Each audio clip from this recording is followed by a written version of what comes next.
+2 படிச்சுட்டு இருக்கிறீங்களா? ஸோ உங்களோட போர்டு எக்ஸாம்ல ரொம்ப பிஸியா இருப்பீங்க. சீக்கிரமே அந்த எக்ஸாமை கம்ப்ளீட் பண்ணிட்டு எந்த காலேஜ்ல சேரலாம் அப்படின்னு ரொம்ப ஆர்வமா பார்த்துட்டு இருப்பீங்க. பட் உங்களை சுத்தி சுத்தி ஒரு பெரிய ஸ்கேம் நடந்துட்டு இருக்கு.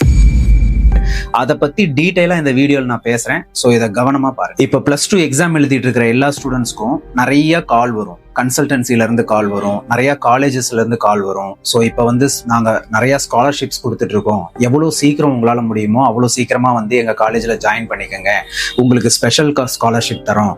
இன்னும் 1 மாசம் போனா அந்த ஸ்காலர்ஷிப் கிடையாது. எக்ஸாம் முடிஞ்சிருச்சுன்னா அந்த ஸ்காலர்ஷிப் கிடையாது.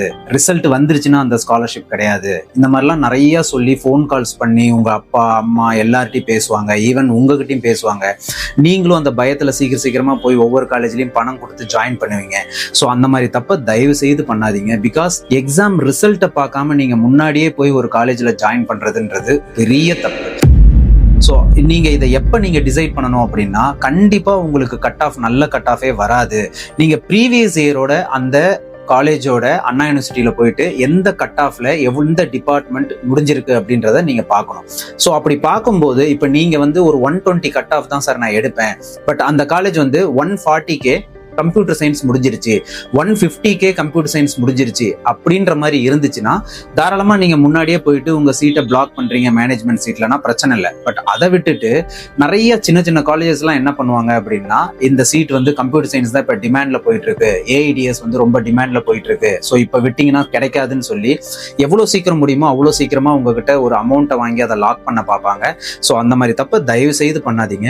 முதல்ல அந்த காலேஜஸ் பத்தி நல்லா அனலைஸ் பண்ணுங்க. அனலைஸ் பண்றதுல நீங்க முக்கியமா பார்க்க வேண்டியது விஷயம், போன ப்ரீவியஸ் இயரோட அண்ணா யூனிவர்சிட்டியோட டீடைலா அந்த வெப்சைட்ல போய் எந்த கட் ஆஃப்ல இந்த காலேஜஸோட டிபார்ட்மெண்ட்ஸ் எல்லாம் க்ளோஸ் ஆயிருக்குன்னு பாருங்க. ஏன்னா நீங்க எந்த டிபார்ட்மெண்ட் எடுக்க போறீங்கன்னு பார்த்துட்டு அதோட நீங்க அனலைஸ் பண்ணி கரெக்டா மேட்ச் பண்ணி பார்த்தீங்கன்னா உங்க கட் ஆஃப்க்கு கிடைக்குமா கிடைக்காதா அப்படின்றது தெரிஞ்சிடும். ஏன்னா பெரிய சேஞ்சஸ் இருக்காது.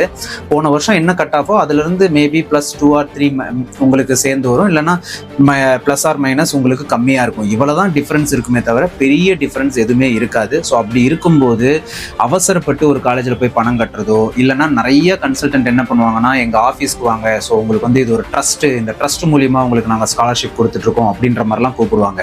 இதெல்லாம் நம்பி நிறைய கவர்மெண்ட் ஸ்கூல் ஸ்டூடெண்ட்ஸ் இருக்கட்டும், நிறைய சின்ன மெட்ரிகுலேஷன் ஸ்கூல் ஸ்டூடெண்ட்ஸ்லாம் போயிட்டு ஐயோ நமக்கு ஏதோ ஒரு 10,000 ரூபா கொடுக்குறேன்றாங்க, நமக்கு வருஷத்துக்கு இவ்வளோ தரேன்றாங்க, இந்த மாதிரிலாம் ஏமாந்து நிறைய பேர் போய் ஜாயின் பண்றாங்க. பட் அந்த மாதிரி தப்ப பண்ணாம, ஏன்னா இது உங்களோட லைஃப். ஸோ அதனால சீக்கிரமா அந்த முடிவை எடுத்துட்டு உடனே போய் சேராம கொஞ்சம் டைம் எடுத்துக்கோங்க. அதை பத்தி அனலைஸ் பண்ணுங்க. ப்ரீவியஸ் இயரோட கட் ஆஃபோட கண்டிப்பா பாருங்க. அந்த நீங்க ஜாயின் பண்ற காலேஜை போய் ஒரு தடவை விசிட் பண்ணுங்க. அங்க இருக்கிற ஃபைனல் இயர் ஸ்டூடெண்ட்ஸ்ட போய் நீங்க தாராளமா பேசலாம். அவங்க கேன்டீன்ல இருப்பாங்க, வெளியில இருப்பாங்க. அவங்க கிட்ட போயிட்டு இந்த மாதிரி எனக்கு ஒரு ஹெல்ப், இந்த மாதிரி நான் இந்த காலேஜ்ல ஜாயின் பண்ணலாம்னு இருக்கிறேன், இங்க பிளேஸ்மெண்ட்ஸ்லாம் எப்படி இருக்கு, இந்த காலேஜோட இன்ஃப்ரா எப்படி, இது எல்லாமே நீங்க அவங்ககிட்டே நீங்க கேட்டு தெரிஞ்சுக்கலாம். லேப் ஃபெசிலிட்டிஸ்லாம் எப்படி இருக்கு, இங்க ஸ்டாஃப்ஸ்லாம் எப்படி இருப்பாங்க, மேனேஜ்மெண்ட் ஸ்டூடெண்ட்ஸ்க்கு சப்போர்ட்டா இருக்குமா, இல்ல ஸ்போர்ட்ஸ் ரிலேட்டடா இவங்க எந்த அளவுக்கு ஹெல்ப்ஃபுல்லா இருப்பாங்க, கல்ச்சுரல்ஸ்லாம் இங்க எப்படி நடக்கும், இந்த மாதிரி எல்லா விஷயத்தையுமே நீங்க கேட்டு அந்த காலேஜை பத்தி தெரிஞ்சுக்கிட்டு நீங்க ஜாயின் பண்ணலாம். ஏன்னா உங்களுக்கு ஒரு பெரிய டைம் இருக்கு. நீங்க +2 எக்ஸாம் முடிச்சதுக்கு அப்புறம் உங்களுக்கு ரிசல்ட்டுக்கு டைம் இருக்கு. அதுக்கப்புறம் ரிசல்ட் வந்ததுக்கு அப்புறம் தான் நீங்க அண்ணா யூனிவர்சிட்டி அப்ளிகேஷன் போக போறீங்க. ஸோ அங்க இருந்து நீங்க காலேஜஸ் டிசைட் பண்ணி காலேஜஸ் சூஸ் பண்றதுக்கான டைம் இருக்கு. இவ்வளோ டைம் உங்ககிட்ட இருக்கும்போது நீங்க இதை கரெக்டா யூட்டிலைஸ் பண்ணிக்கிறது உங்களுக்கான ஃபியூச்சரை கரெக்டா இது பாத்தீங்கன்னா அழகா ஷைனா உங்களுக்கு அதாவது ஒரு ப்ராப்பரான ரெகுலேட்டரா நீங்க போற மாதிரி இருக்கும். ஸோ எந்த ஒரு ப்ராப்ளமும் இல்லாம நீங்க கரெக்டா அதை டிசைட் பண்ணி போகலாம். அதனால மிஸ் பண்ணிடாதீங்க.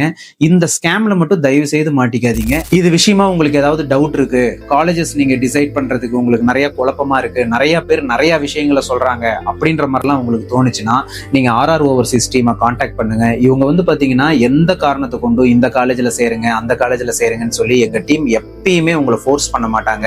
இங்க என்ன சொல்லுவாங்கன்னா, உங்க கட் ஆஃப்க்கு எந்த காலேஜ் கிடைக்கும், எது பெஸ்ட் கோர்ஸ், உங்களோட ஃபியூச்சர் ஐடியா என்ன. ஏன்னா கோர்ஸை பொறுத்த வரைக்கும் இதுல நிறைய விஷயம் இருக்கு. அதாவது உங்களோட ட்ரீம் கோர்ஸா, நான் ரொம்ப நாளா இதை ட்ரீமா நினைச்சிட்டு இருக்கேன், அந்த மாதிரி ஒரு கோர்ஸ் நீங்க எடுக்க விரும்புறீங்களா, இல்லைன்னா சார் ஃபியூச்சர் பேஸ்டா எந்த கோர்ஸ் எடுத்து படிச்சா எனக்கு வேலை கிடைக்கும் அந்த மாதிரி கோர்ஸ் எடுத்து படிக்க விரும்புறீங்களா, இல்லைன்னா ஃபேமிலி பேக்ரவுண்ட் விஷயமா எங்க அப்பா இந்த பிசினஸ்ல இருக்காரு அதுக்கு நான் இந்த கோர்ஸ் எடுத்து படிச்சா எந்த கோர்ஸ் எனக்கு ஹெல்ப்ஃபுல்லாக இருக்கும், அதே மாதிரி எந்த யூனிவர்சிட்டி நான் சூஸ் பண்ணலாம், எந்த காலேஜை நான் சூஸ் பண்ணலாம், நிறைய ப்ரைவேட் யூனிவர்சிட்டிஸ், டாப் யூனிவர்சிட்டிஸ்லாம் இருக்குது, அதுக்கான என்ட்ரன்ஸ் எக்ஸாம் நான் எப்படி சார் எழுதுறது, இந்த மாதிரி நிறைய விஷயங்கள் வந்து +2 ஸ்டூடெண்ட்ஸ் வந்து கண்டிப்பாக தெரிஞ்சுக்கணும். நான் வந்து கவர்மெண்ட் ஸ்கூலில் தான் சார் படிச்சுட்டு இருக்கேன், ஸோ நான் இதெல்லாம் தெரிஞ்சுக்க முடியுமா, நான் ஒரு சின்ன ஸ்கூலில் தான் சார் படிச்சுட்டு இருக்கேன், நான் இதெல்லாம் தெரிஞ்சுக்க முடியுமானா எல்லா ஸ்டூடெண்ட்டும் இதை தெரிஞ்சுக்கலாம். இதுக்கான எந்த சார்ஜஸுமே இங்கே ஆர்ஆர் ஓவர்சீஸ் எஜுகேஷனில் வாங்குறது இல்லை. நீங்கள் டைரெக்டாக எங்கள் டீமை காண்டாக்ட் பண்ணுங்கள். உங்களுக்கான எல்லா ஹெல்ப்புமே எங்கள் டீம் வந்து எந்த ஒரு ஹெசிடேஷனும் இல்லாமல் பண்ணி தருவாங்க. தேங்க்யூ.